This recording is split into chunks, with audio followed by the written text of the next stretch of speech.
내수동 교회 원로 목사님이신 박이천 목사님이라는 분이 계십니다.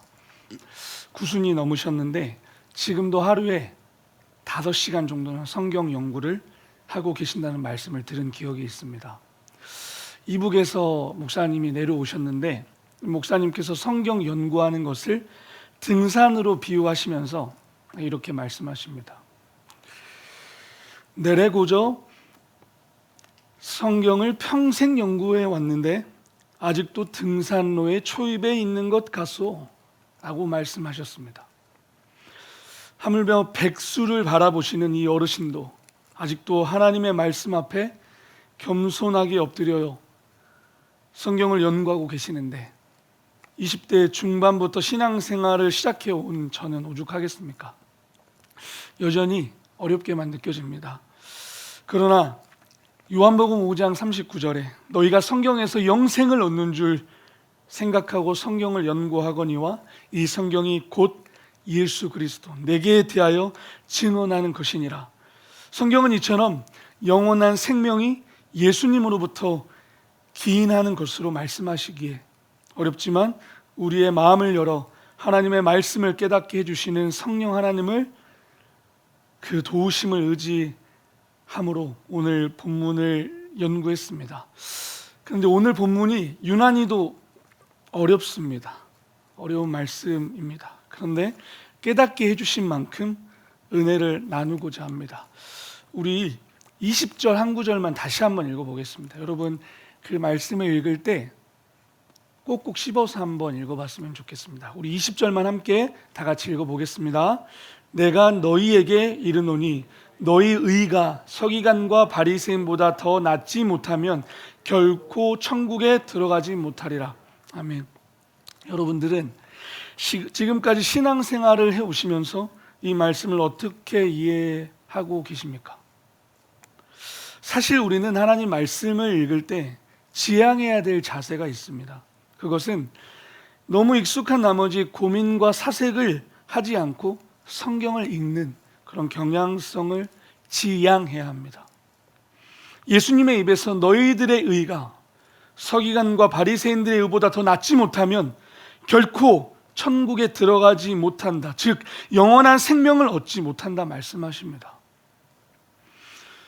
오늘 우리는 이 본문에서 말하는 너희는 누구를 가리키며 서기관과 바리새인들의 의 그리고 그들의 의보다 더 나은 의는 무엇이며 하나님 나라 곧 천국에 들어가지 못한다. 바꿔 말해 영원한 생명을 얻지 못한다는 말씀이 각각 어떤 의미를 가지고 있는지 살펴보며 무엇보다 우리가 하나님의 자녀요 그분의 백성이요 제자라고 한다면 우리 자신은 어떠한 삶을 살아야 하는지에 대한 분명하고도 명확한 이해와 확고한 결단의 시간이 되길 소망합니다. 이 말씀을 듣고 있는 대상은 너희입니다. 너희. 여기서 너희는 누구를 가리키는 것일까요? 슬라이드 첫 번째 슬라이드 한번 띄우시겠습니까? 우리가 5장에서 9장의 전체적인 내용을 봐야 알 수 있습니다. 4장 23절 말씀에 이렇게 적혀 있습니다. 예수께서 온 갈릴리에 두루 다니사 그들의 회당에서 가르치시며 천국 복음을 전파하시며 백성 중에 모든 병과 모든 약한 것을 고치시니. 마태복음 9장 35절에서는 이렇게 말씀합니다. 예수께서 모든 도시와 마을에 두루 다니사 그들의 회당에서 가르치시며 천국 복음을 전파하시며 모든 병과 모든 약한 것을 고치시니라. 마태복음 4장 23절에서 시작된 말씀은 9장 35절에 다시 한번 동일하게 반복됩니다. 이 사이에 감싸져 있는 5장에서 7장은 예수님께서 가르치시며 천국 복음을 전파하시는 이른바 우리가 너무 잘 알고 있는 산상설교이며 8장부터는 예수께서 산에서 내려오셔서 실제로 모든 병과 모든 약한 것을 고치시는 10개의 기적의 이야기가 9장까지 쓰여 있습니다. 여기서 오늘 읽은 본문 말씀과 관련해서 우리가 기억해야 될 점은 너희를 규명하는 일입니다. 너희 즉 청중은 하나님 나라의 백성 즉 제자들에게 주어진 말씀이라는 사실을 우리는 기억해야 합니다. 너희는 하나님 나라의 백성, 즉 제자들이라는 사실을 반드시 기억해야 됩니다. 예수님의 이 말씀은 모두에게 해당되는 것이 아닙니다. 하나님의 통치를 인정하며 그분을 나 자신의 왕으로 섬기며 그분의 나라의 삶의 방식과 양식대로 살아가는 그분의 백성이자 제자들에게 하신 말씀입니다. 이제 17절로 우리의 시선을 집중해서 찬찬히 상고해 보겠습니다. 17절에 내가 율법이나 선지자를 폐하러 온 줄 생각하지 말라. 폐하러 온 것이 아니오 완전하게 하려 함이라. 예수님께서 이렇게 말씀하셨습니다. 사실 개역개정에서는 너희들은 이라고 하는 대상이 생략되었습니다. 너희들은 당연히 누구이겠습니까? 빛이요 소금인 제자들을 말합니다. 율법이나 선지자, 사실 복수로 쓰여서 정확히는 율법이나 선지자들입니다. 근데 이것은 사실은 구약 전체를 지칭하는 전통적인 유대교적 표현입니다. 예수님은 제자들에게 나는 구약을 폐하러 온 것이 아니라 완전하게 하려고 왔다 하십니다. 자, 여기서 폐하다와 완전하게 하다가 대비되고 있습니다. 먼저 폐하다라고 번역된 헬라 말은 카탈리오라는 말이거든요. 이 동사는 위에서 아래로 움직이는 전치사 카타와 무언가를 풀어버리다라는 리오라는 동사의 합성어입니다. 이 단어는 사실은 일반적으로 건물이나 기관을 해체하거나 파괴할 때 쓰이는 단어입니다. 이러한 이해를 가지고 본문을 우리가 다시 보면 예수님께서 제자들에게 이렇게 얘기하십니다. 너희들은 내가 구약 율법을 카탈리오 하러 왔다고 생각하지 말라. 즉 나는 구약 성경이 더 이상 권위도 효력도 없다고 선언하며 이를 폐지하고 무효화를 시키러 오지 않았고 나는 오히려 구약 성경을 완전하게 하려고 왔다고 말씀하십니다. 여기서 완전하다로 번역한 헬라 말은 플로레오입니다. 사실 이걸 제가 다 외웠는데 이 자리가 저한테 쉬운 자리가 아닙니다. 자꾸 봐야 돼서 플레레오라고 쓰였는데 저는 이 단어가 마태복음의 중요한 틀을 제공할 뿐만이 아니라 구약과 신약을 연결해주는 가장 중요한 단어 중에 하나라고 생각하거든요. 왜 그런지 말씀 한번 드려볼게요. 자, 우리는 이 단어가 어떤 의미를 지녔는지 명확하게 규명해야 되는 것이 굉장히 중요하거든요. 여러분이 아시는 것처럼 구약 성경은 히브리어로, 헬라어 성경은 신약 성경은 헬라어로 쓰였습니다. 그런데 구약 성경이 BC 2세기 때 헬라 제국의 영향을 받아서 구약 성경을 헬라어로 번역했습니다. 이거를 70인역이라고 합니다. 그러니까 70인 유대인 학자들이 히브리어 성경을 헬라어로 번역한 것이거든요. 근데 이 번역본을 사실은 구약 성경을 헬라어로 번역한 가장 오래된 성경 번역본 중 하나거든요. 그래서 그 중요성에 있어서 매우 중요하다라고 학자들은 얘기를 하거든요.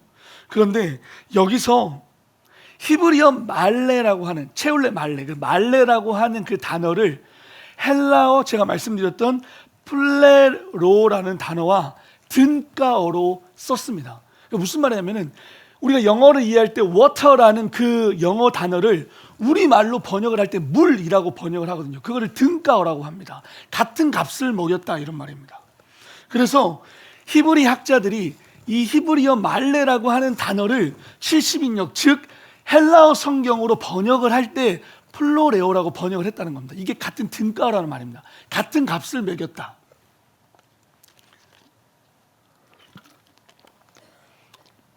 자, 그러면 우리는 말레라는 단어가 어떠한 의미를 가진 동사인지를 알아야 되거든요. 이 단어가 무슨 말이냐면은 꽉 채우다, 궁극적인 목표를 성취하다는 뜻을 가지고 있습니다.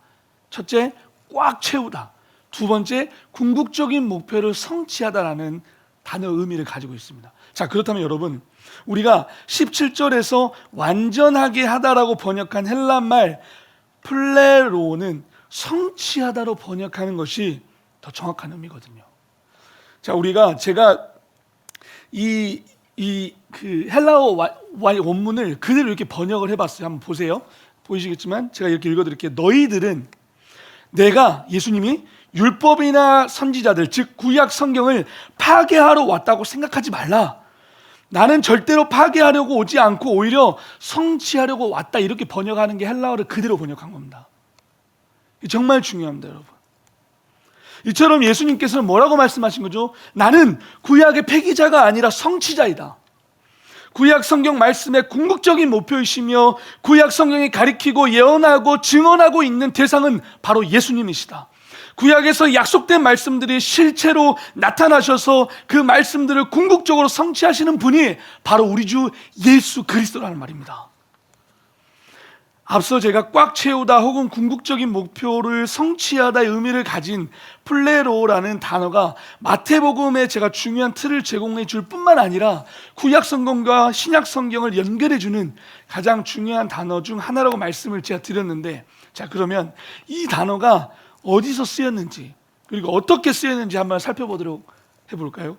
자, PPT 보시면 잘 안 보이실 수 있습니다. 근데 눈을 집중해 주셔서 마태복음 1장 22절에 이 모든 일이 된 것은 주께서 선지자로 하신 말씀을 이루려 하심이니, 여기서 이루려 하심이 여기서 플레레오, 성취하다 이 말입니다. 번역을 이렇게 해버렸어요.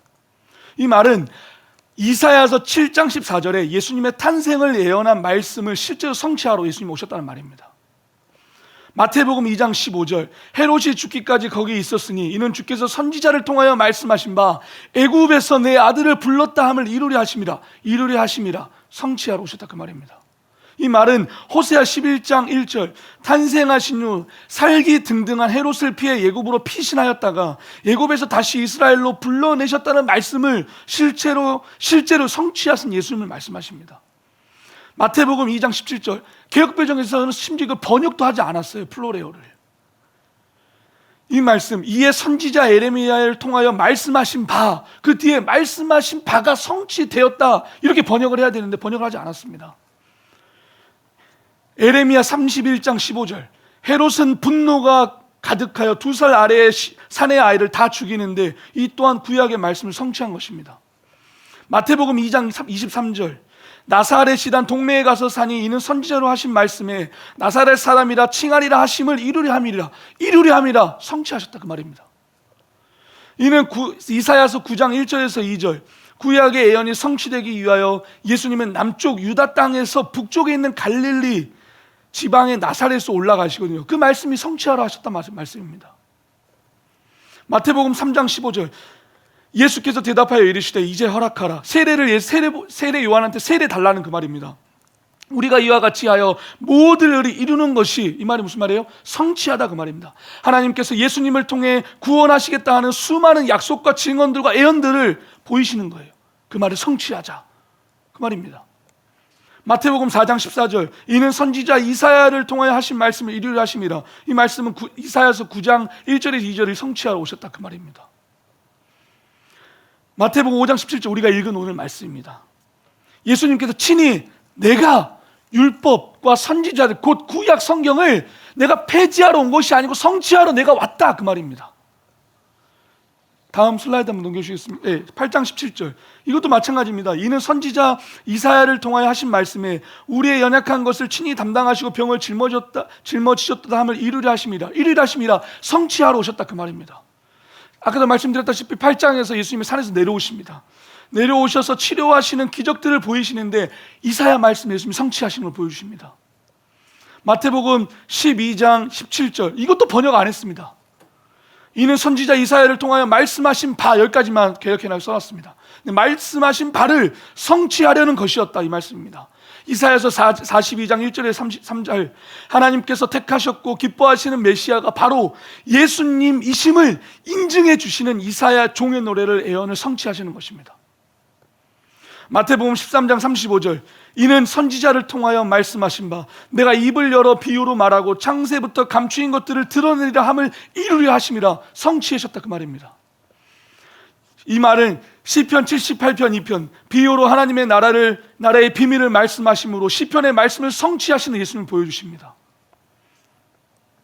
11장 마태복음 13장 48절과 23장 32절은 제가 아까도 말씀드렸다시피 그 말레라는 히브리어 단어를 플로레오가 어떻게 번역했냐면은 꽉 채우다라고 했다 그랬잖아요. 여기서 그물에 가득함에, 그걸 플로레오를 가득함에로 번역했어요. 꽉 채움에. 그리고 23장 32절에서는 너희 조상의 분량을 채우라, 꽉 채우라, 이 말입니다. 이처럼 예수님은 구약 말씀과 전혀 다른 새로운 철학이나 사상을 가르치시기 위해 오지 않으셨습니다. 말씀이 육신되어 오신 예수님은 구약에서 약속된 메시아, 그 말씀들을 성취하러 오셨습니다. 다시 말해 하나님께서는 구약 시대의 백성에게 말씀하셨던 바를 무효화하고 폐지하거나 취소하고 그거를 파괴시키기 위해 아들을 보내시지 않으시고 성취하시는 자로 보내셨습니다. 그런데 그 구약 말씀에 대한 성취가 그러면 어느 정도이냐? 18절 말씀 함께 보시겠습니다. 목이 너무 마르네요. 18절 제가 함께 읽겠습니다. 진실로 너희에게 이르노니 천지가 없어지기 전에는 율법의 1.1획도 결코 없어지지 아니하고 다 이루리라. 이렇게 말씀하십니다. 18절의 헬라어 원문을 직역하면 다음과 같습니다. 한번 보시겠습니다. 이렇게 써 있습니다. 제가 그대로 번역하면 진정으로 나는 너희들에게 말한다. 하늘과 땅이 사라질 때까지 율법의 한 점 한 획도 결코 없어지지 않을 것이다. 모든 것이 이루어질 때까지. 이렇게 그대로 번역하면 같습니다. 언제까지요? 하늘과 땅이 사라질 때까지와 모든 것이 이루어질 때까지요. 여기서 말하는 때는 핵심은 밑줄이거든요. 결국 예수님께서는 우리의 죄를 짊어지시고 십자가에서 죽으심의 성취함을 말하거든요. 마태복음 21장 4절 함께 보시겠습니다. 이게 어떻게까지 성취가 이루어지시는지 한번 봐야 되거든요. 21장 4절, 이는 선지자를 통하여 하신 말씀을 이루려 하심이라 일렀으되, 스가랴서 9장 9절 말씀을 성취하러 오셨습니다. 이루려 하심이라, 이것도 마찬가지로 플로레오 써있거든요. 나귀 새끼를 타고 십자가를 지시기 위해 예루살렘으로 입성하심으로 스가랴 말씀의 예언을 성취하신 예수님을 보여주십니다. 마태복음 26장 54절과 56절, 내가 만일 그렇게 하면 이런 일이 있으리라. 한 성경이 어떻게 이루어지겠느냐? 플로레오, 성취하겠느냐 하시더라. 그러나 이렇게 된 것은 다 선지자들의 글을 이루려 하심이라. 플로레오, 성취함이라 하시더라. 이에 제자들이 다 예수를 버리고 도망하니라. 예수님께서 초자연적인 능력, 즉 12군단보다 많은 천사들을 불러서 주님을 잡으러 온 자들의 진노의 심판을 내리실 수 있는 분이셨으나 스스로 잡히시기로 결정하십니다. 이는 구약에서 미리 예언된 말씀에 대한 하나님의 뜻을 성취하시기 위해 죽음의 길을 묵묵히 순종하시고 걸어가신 예수님을 보여주시는 것입니다. 마태복음 27장 9절, 이에 선지자 예레미야를 통하여 하신 말씀이 이루어졌나니 일러스되, 이루어졌나니 플로레오, 성취되었나니 그들이 그 가격 매겨진 자, 곧 이스라엘 자손 중에서 가격 매긴 자의 가격, 곧 은 30을 가지고, 스가랴서 11장 13절 말씀을 성취하시는 겁니다. 가룟 유다는 예수님을 넘겨주는 대가로 바리새인 그 대제사장들에게 은전 30을 받기로 거래합니다. 그러나 이후 그는 후회하였고 은전 30을 성전에 던져버립니다. 유다가 무죄한 자의 피해값으로 받은 은전 30개를 성소에 던진 행위, 그리고 대제사장들이 그것으로 피해 바칠 산 행동을 예언한 스가랴의 두 예언을 성취해 보이는 말씀입니다. 여러분, 그리고 예수님은 이렇게 이어서 말씀하십니다. 19절 여러분들이 한번 읽어주시겠습니다. 시작.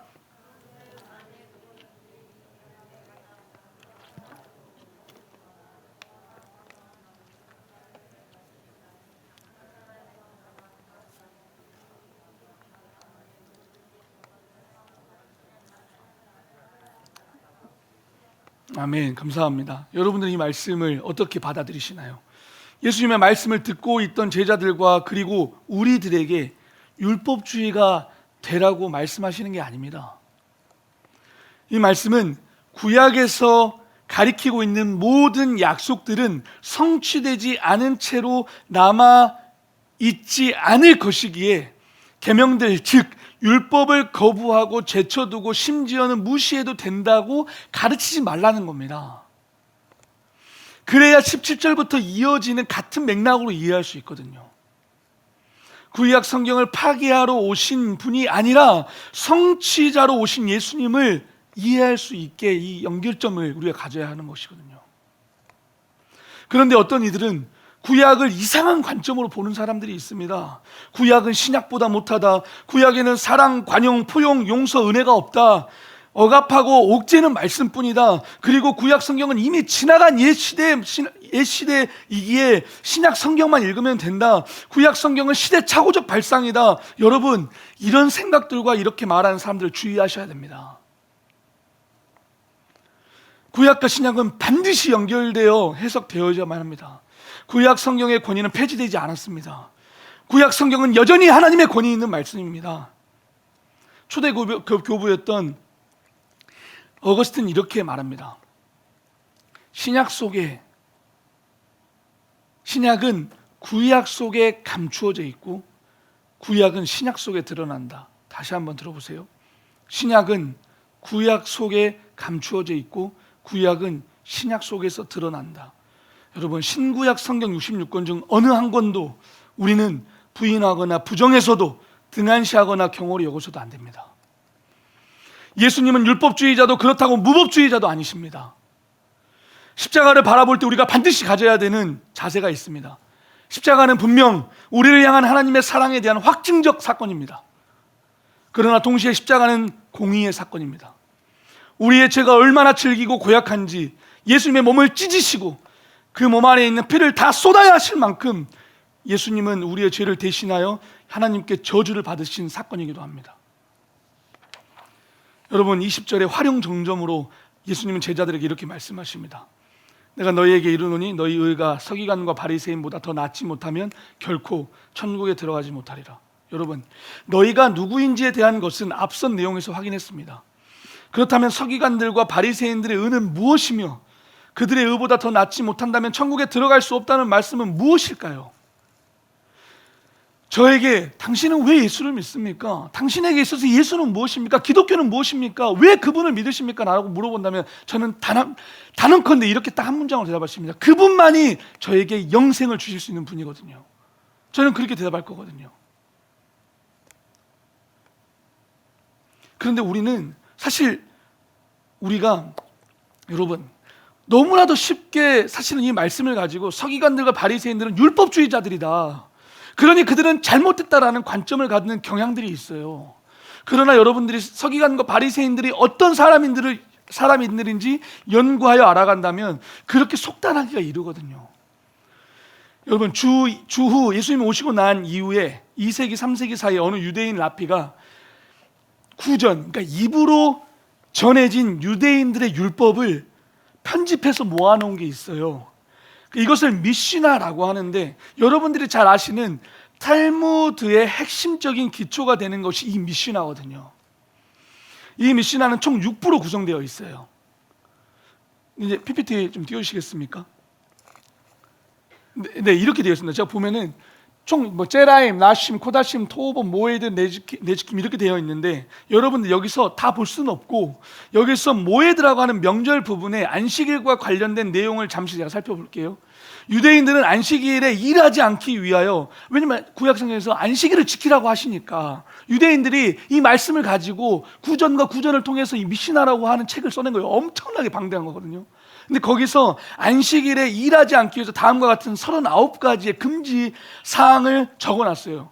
여기서 기가 막혀요. 숨이 턱턱 막혀요. 2글자 쓰는 일을 하지 말아라. 2글자 쓰는 일, 그리고 지우는 일을 하지 말아라. 불을 켜지 말아라. 망치질 하지 말아라. 물건을 옮기지 말아라. 다른 곳에서 옮기지 말아라. 이런 아주 숨이 그냥 턱턱 막히는 이런 것들을 이 사람들이 써놨단 말입니다. 여러분, 이처럼 만약에 말입니다, 의라고 하는 것이 문자 그대로 규칙과 규정에 순종하는 의미로 이해되는 한 우리는 어느 누구도 서기관과 바리새인의 그들의 의보다 더 철저하고 더 지속적으로 시도하는 자들은 없을 거예요. 그러나 문제는 여러분, 이들에게 문제는 여기에 있어요. 여러분, 저를 잠시 봐주시겠습니까? 제가 여러분들한테 여러분 저에게 태양을 바라보시겠습니까? 제가 여러분한테 이렇게 말씀합니다. 그럼 여러분들이 봐야 되는 건 무엇입니까? 태양입니다. 근데 유대인들은 이 손가락을 본 것입니다.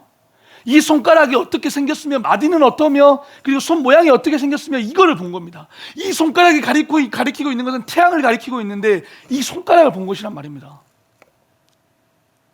다시 말해서 하나님께서 율법을 수여해 주신 분입니다. 그런데 율법을 수여자이신 하나님을 율법 안으로 가둬버린 거예요. 유대인들이요.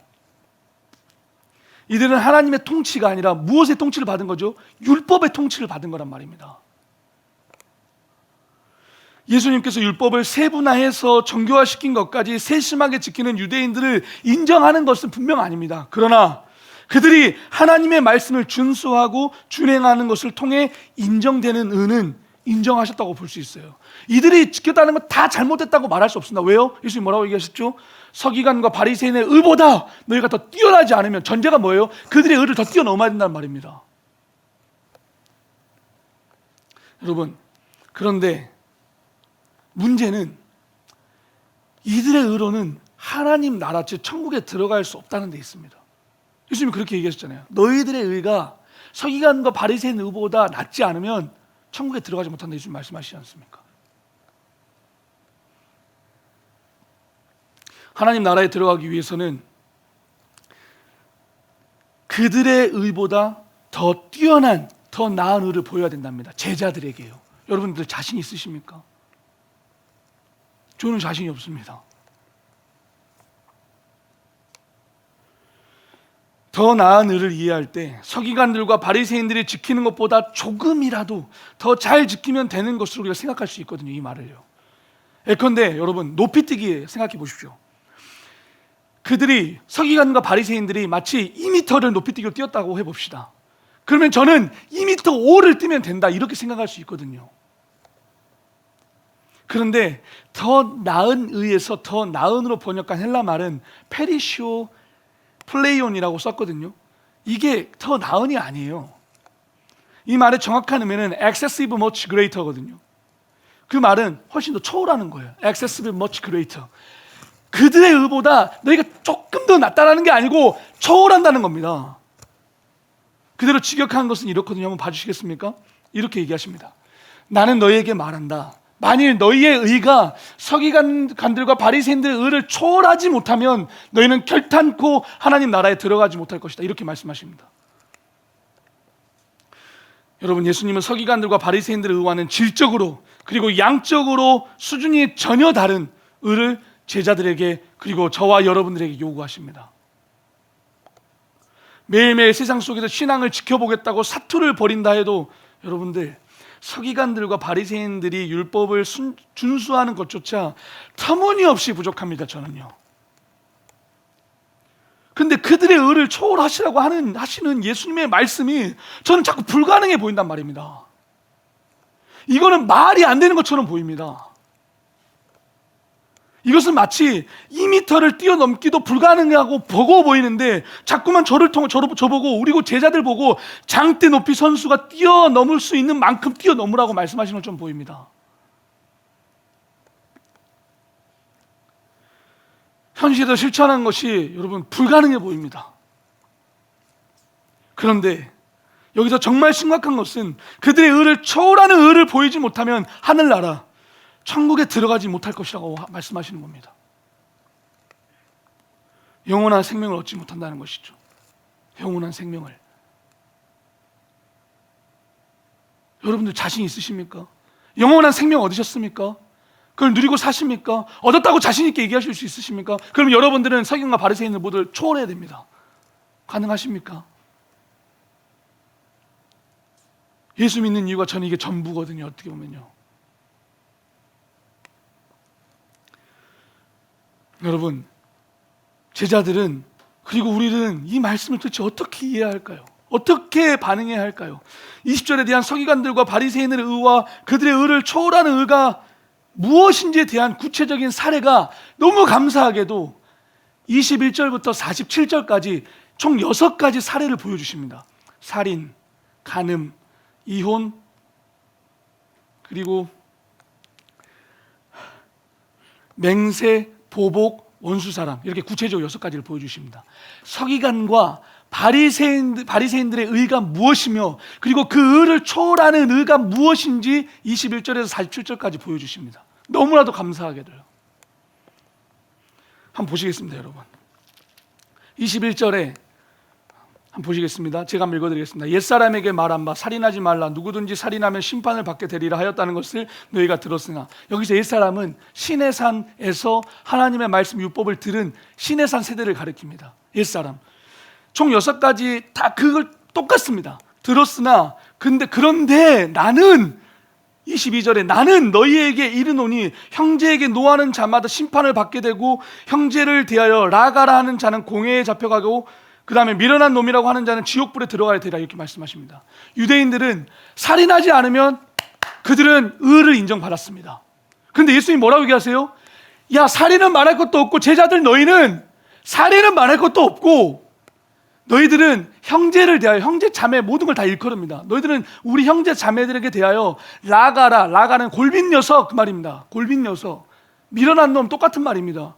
그렇게 얘기를 해도 지옥불에 간답니다.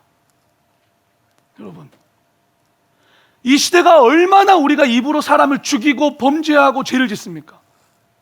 내가 살인하지 않았으니까 나는 의롭다, 여러분 말하실 수 있습니까? 예수님의 요구는 그게 아니십니다. 살인하는 것뿐만 아니라 너희들의 입으로 가정에서, 친구들에게, 캠퍼스에서, 직장에서 수없이 뱉어대는, 사람을 죽이고 그리고 그 사람을 찔러 없애는 그런 말들은 다 천국에 못 가고 지옥에 간답니다. 우리에게 얼마나 경각심을 가져다 주는 말입니까?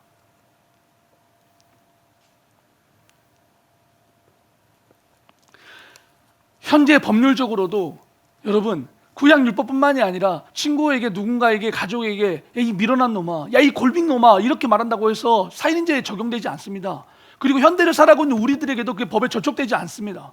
그런데 예수님께서 제자들에게 요구하시는 바가 이것입니다. 제자들 하나님의 통치를 인정하고 하나님의 백성 되고 하나님의 제자들, 그리고 삶의 양식과 방식이 다 나의 뜻으로 살아가기로 결정한 너희들은 나아가도 안 된다는 겁니다.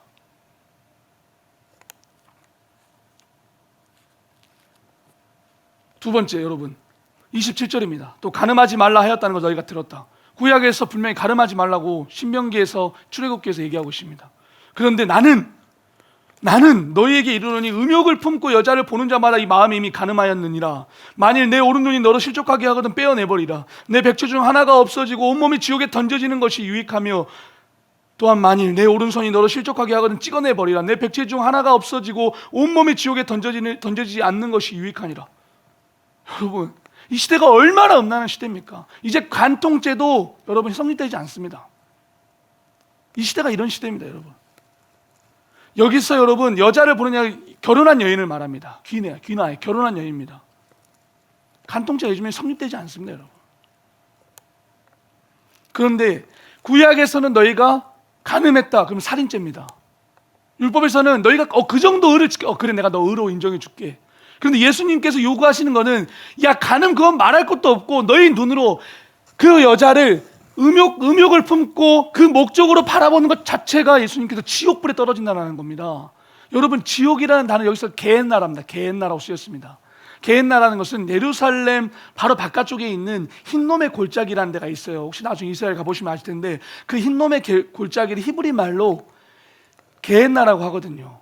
근데 그게 이제 겟나오라고 헬라어 말로 번역된 거거든요. 근데 그곳이 뭐냐면은, 여러분들 구약에서 읽어보시면은 그 우상신을 섬기는 몰렉에게 사람을 인신제사로 태워서 드렸던 장소예요. 그리고 온갖 쓰레기를, 잡동사기를 계속해서 태웠던 장소를 지옥으로 번역한 거거든요. 그래서 이스라엘 사람들에게는 거기는 불이 꺼져지지 않는 장소로 이해했습니다. 그걸 지옥이라고 번역한 거예요. 거기는 마치 쓰레기 소각장처럼 계속해서 불이 떼어지는 거예요. 그래서 예수님이 제자들에게 너네들 거기로 떨어진다는 겁니다. 얼마나 뜨끔했을까요, 제자들이요. 의라고 인정받을 그 수준을 훨씬 더 초월해서 예수님 말씀하신 그 말씀 듣고 얼마나 뜨끔했을까요? 여러분, 그 다음 31절에 또 일렀을 때 누구든지 아내를 버리려거든 이혼 증서를 줄 것이나 하였으나 나는 너에게 이르노니 누구든지 음행한 이유 없이 아내를 버리면 이는 그로 가늠하게 하며 또 누구든지 버림받은 여자에게 장가드는 자도 가늠하니라. 여러분, 저는 사실 이 말씀을 잘 모르겠습니다. 구구절절한 이혼한 사례들이 너무 많은데 잘 모르겠습니다. 여러분, 제가 예전에 안양에 있는 소년원에서 사역을 한 적이 있습니다.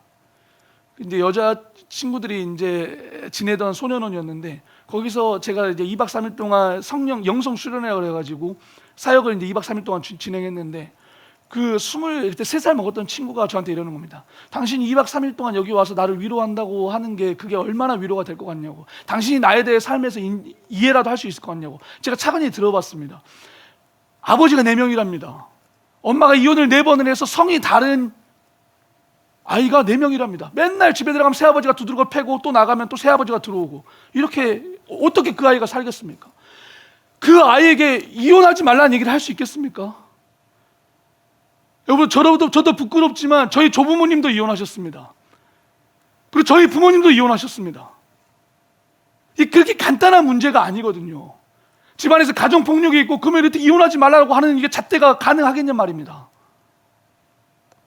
그런데 분명한 사실은 여러분, 마태복음 19장에 가시면 예수님이 그 이혼에 대한 분명한 예시를 들어주십니다. 신명기에서 이혼에 대한 부분을 분명하게 얘기하십니다. 하나님께서 제정하신 이혼에 대한 원리는 나눌 수 없다는 겁니다. 나눌 수 없다는 겁니다. 너희들이 마음이 완악하여서 어쩔 수 없이 모세가 그걸 준 것이지, 하나님의 원리는 나눌 수 없다는 것입니다. 여러분, 저도 사실 이 말씀 잘 모르겠습니다. 죄송하지만 여러분들이 이 말씀을 정말 깊이 고민해 보셨으면 좋겠습니다. 33절에 또 옛사람에게 말한 바 맹세하지 말라고, 맹세하지 말고 또 맹세한 것을 주께 지키라 하였다는 것을 너희가 들었으나 그러나 나는 너희에게 이르노니 도무지 맹세하지 말지니. 예전에는 여러분, 구약시대에서는 맹세하지 않으면 여러분 인정받았습니다. 그런데 새로운 예수님께서 우리에게 허락하신 의의 기준은 맹세 자체를 하지 말라는 겁니다. 왜요? 예수님의 제자들은 이미 진실한 사람이거든요. 맹세를 한다는 그 전제 자체가 뭐냐면은 내 말 좀 들어, 내가 맹세할게. 그럼 제 말이 믿어지지 않는다는 거거든요. 그냥 예, 어떤 일에 대해서 예, 아니면 아니요, 이렇게 대답하면 끝입니다. 그럼 저 사람 믿을 만한 사람이지. 왜요? 저 사람 예수 믿는 사람이니까. 그렇게 이해되는데 예수 믿는 사람이라서 그렇게 얘기하면 이제 안 믿는 세상입니다.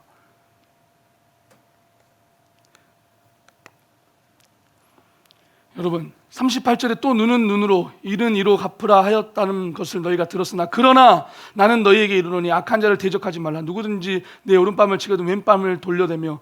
뭐라고 얘기하십니까? 예수님이 이렇게 얘기하십니다. 보복하지 말라는 것입니다. 구약에서는 보복을 제한적으로 허용했거든요. 근데 예수님이 오셔서 보복하지 말라는 겁니다. 마지막 43절, 또 이웃을 사랑하고 내 원수를 미워하였다는 것을 너희가 들었으나 그러나 나는 너희에게 이르노니 너희 원수를 사랑하며 너희를 박해하는 자를 위하여 기도하라.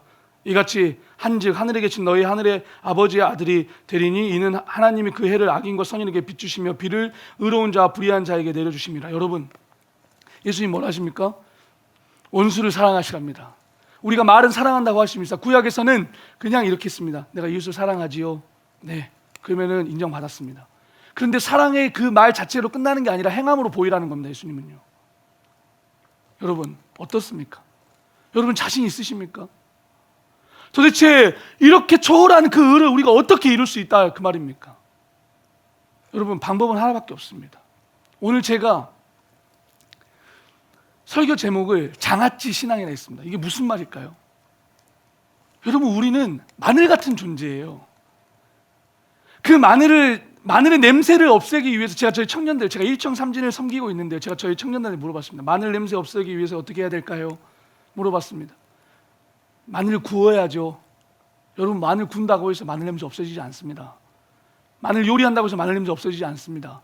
마늘을 잘라도, 우리 손을 자르고 뭐 해도 마늘을 잘라도 마늘 냄새 없어지지 않습니다. 마늘 맛도 없어지지 않습니다.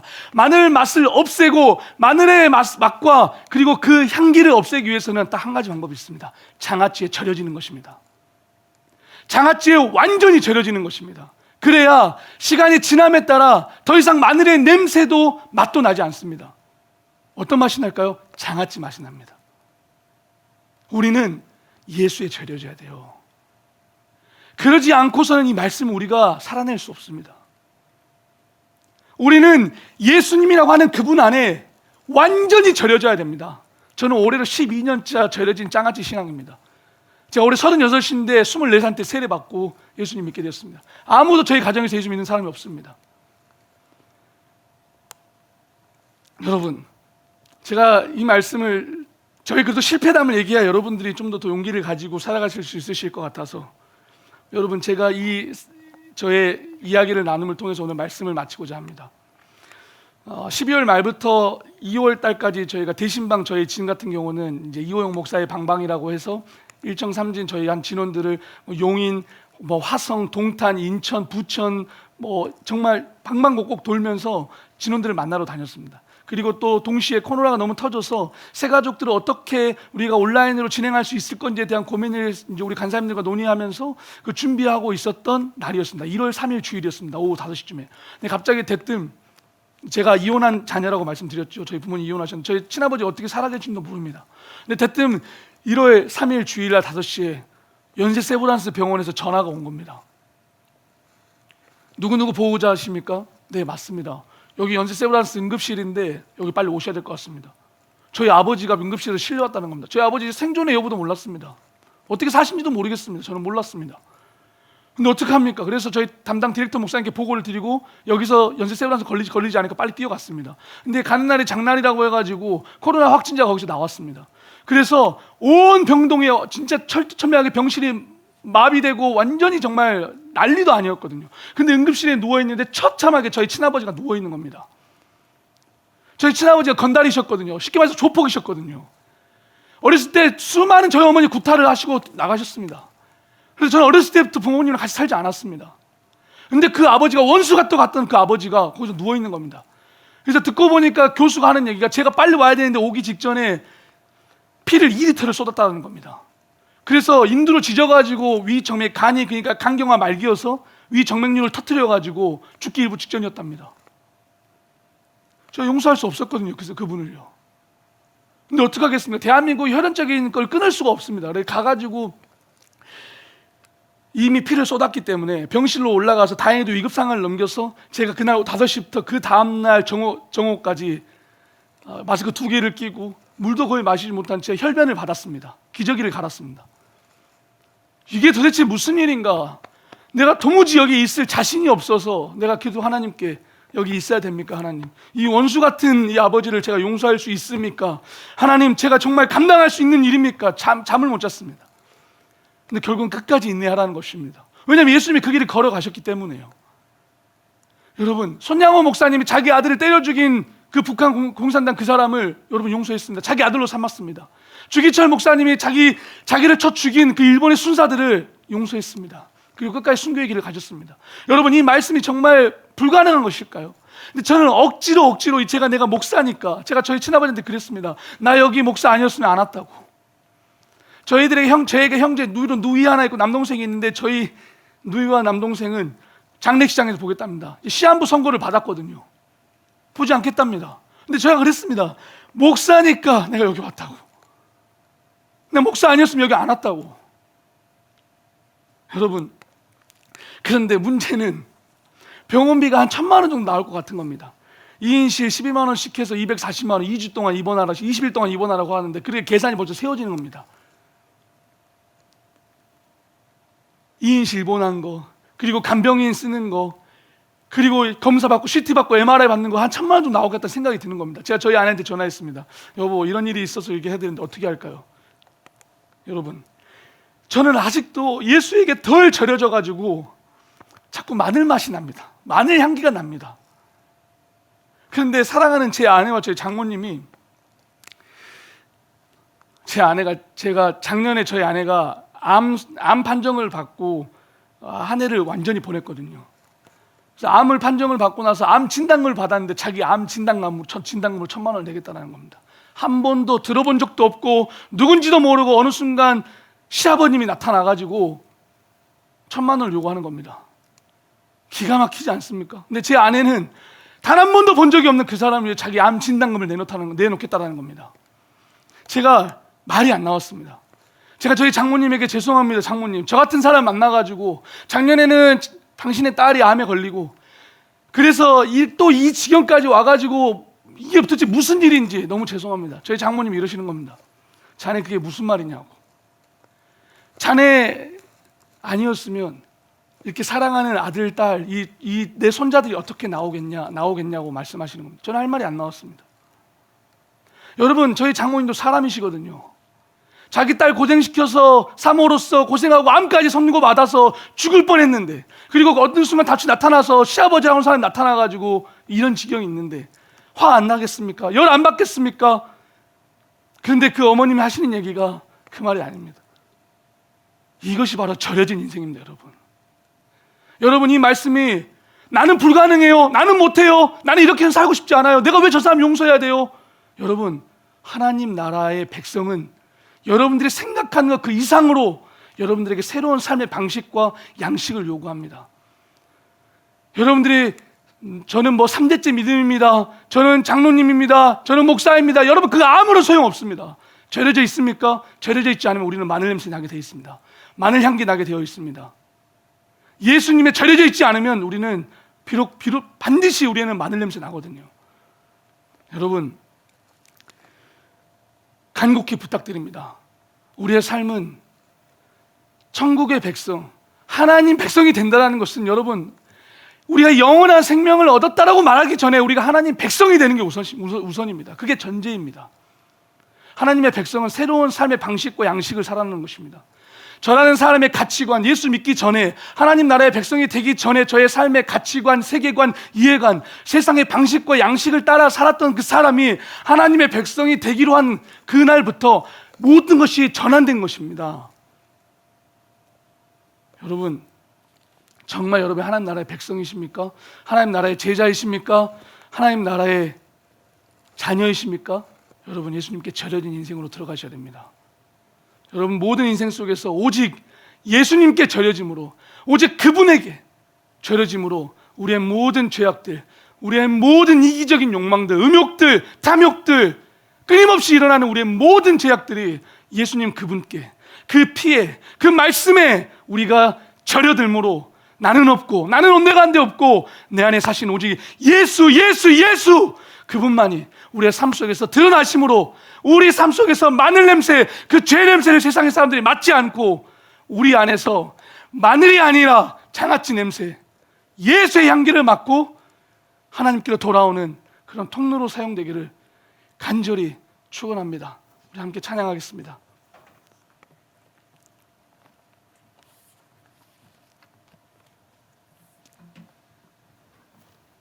내 삶의 이유라 찬양하겠습니다.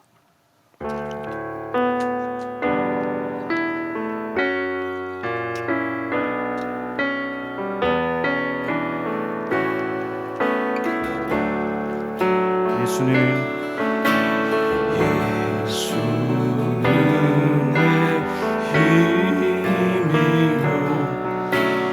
나의 기쁨 내 장소만 이름의 생명은 내 삶의 예수는 내 힘이요 예수는 내 힘이요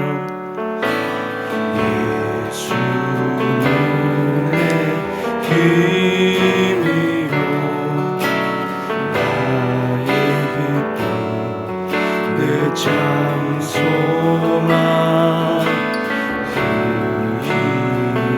이름의 생명은 내 삶의 오직 주만 따라갑니다. 오직 주만 따라갑니다. 오직 주만 높임 받으소서. 내 평생에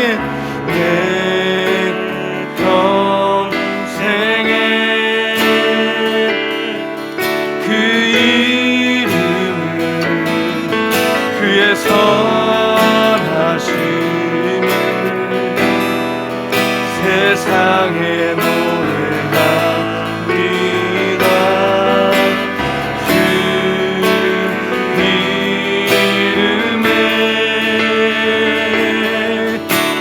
크신 능력 영원한 생명이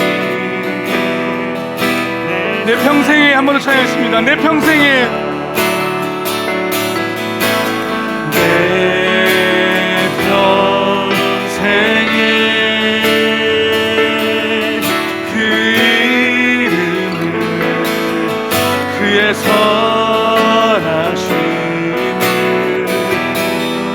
세상에 노래합니다.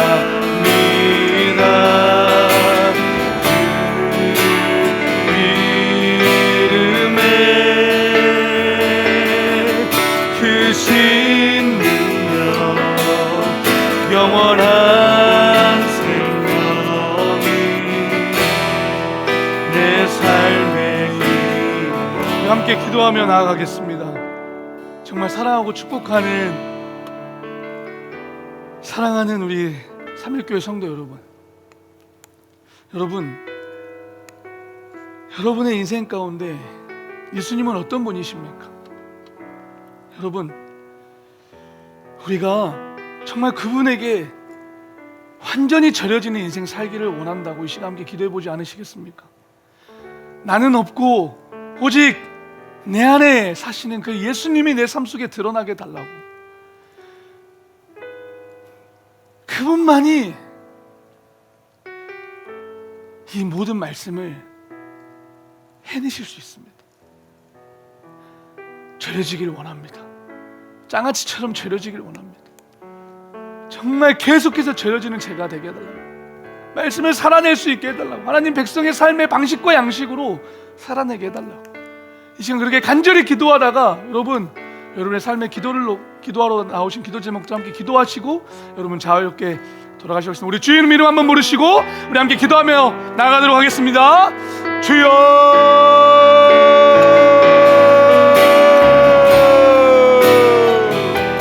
사랑하는 아버지 하나님, 하나님 우리를 불쌍히 여겨주시옵소서. 하나님 우리가 영원한 생명, 하나님 우리가 천국에 들어간다는 그 말씀 안에 하나님 그 다른 것이 아니라